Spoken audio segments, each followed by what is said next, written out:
Кәдімгі аспириннің 10 түрлі пайдалы жағы. Сәлеметсіздер. Алдарыңызда пайдалы кеңес арнасы. Видеомды бастамас бұрын лайк басып, тіркеліп, пікірлеріңізді қалдыруларыңызды сұранамын. Ацетилатил қышқылын қолданудың қай-қайсымызға да қажет болуы мүмкін 10 әдісін ұсынамын. Бірінші әдіс безеулермен күресуге көмектеседі. Қабынуға қарсы қасиетінің арқасында аспирин теріні тыныштандырып, безеуді кішірейтеді. Ол үшін аспириннің 2-3 таблеткасын ұнтақтап, лимон шырынымен араластырыңыз. Қосындыны безеуге жағып, 1 минут шамасында ұстағаныңыз жөн. Артынша жуып тастаңыз. Бұл қоспаны күнге шығар алдында қолдануға болмайды. Екінші әдіс жәндіктер шаққанда пайда болатын қышуды басады. Сонымен қатар аспирин маса шаққанда пайда болатын ісіну мен қышынуды басады. Қабықшасыз аспирин таблеткасын сумен араластырып, шаққан жерге жағып, бірнеше минутқа қалдырыңыз. Беттегі саңылауларды кішірейтеді. Аспирин мен май бездері секрециясын қалыпқа келтіреді. Нәтижесінде терідегі саңылауларды кішірейтіп, бет терісі тегіс әрі жарқырай түседі. Ол үшін мына масканы жасап көріңіз. Аспириннің қабықшасыз 7 таблеткасын 3 ас қасық табиғи йогурт немесе қаймаққа 1 ас қасық бал, масканы таза теріге жағып, 3 және 5 минут көлемінде ұстағаныңыз жөн. Мұнан соң сумен жуыңыз. Қайызғақтан арылтады. Қайызғақ тек көркіңізді бұзып қана қоймай, қышуы себепті жайсыздық тудырады. Одан арылу үшін аспириннің 2 таблеткасын ұсақтап, өзіңізге жеткілікті мөлшердегі су сабымен араластырыңыз. Аяқтағы мүйізгектерден арылуға көмектеседі.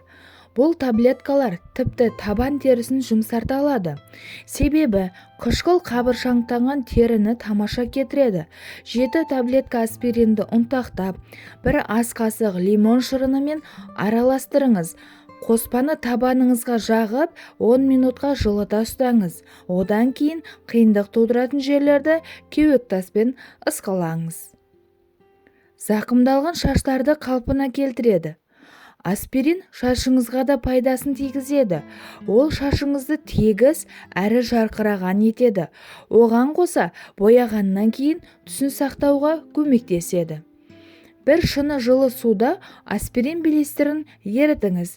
Шашыңызды жуған соң дайындалған масканы 15 минутқа қалдырыңыз. Сосын жуып тастаңыз.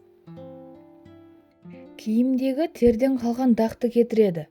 Терден қалған дақтар себепті жарамсыз күйге түскен киіміңізге аспирин 2-ші өмір сыйлайды. Аспириннің 1 таблеткасын жылы сумен араластырып, дақтарға жағып, 1 түнге қалдырыңыз.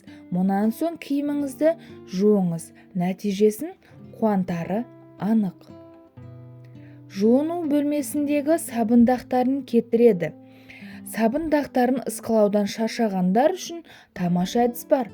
5 таблетка аспиринді ұнтақтап, тазартуға арналған құралмен араластырыңыз.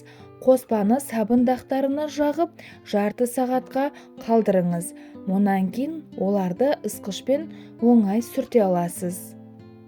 Сүйелді кетіреді. Сүйелді кетіру үшін аспириннің 3 таблеткасын ұнтақтап, оны 1 ас қасық лимон шырынымен 2 ас қасық сумен араластырасыз. Пайда болған пастаны сүйелге жағып, жабыстырғышпен бекітіп 1 күн ұстау керек. Осылайша сүйелден арылуға болады. Ғана аспирин таблеткасының қаншама пайдалы жағын білдіңіздер. Ендеше видео ұнаған болса лайктарыңызды басып, пікірлеріңізді қалдыруыңызды сұранамын. Сіз тағы да қандай аспириннің пайдасы жағын білесіз?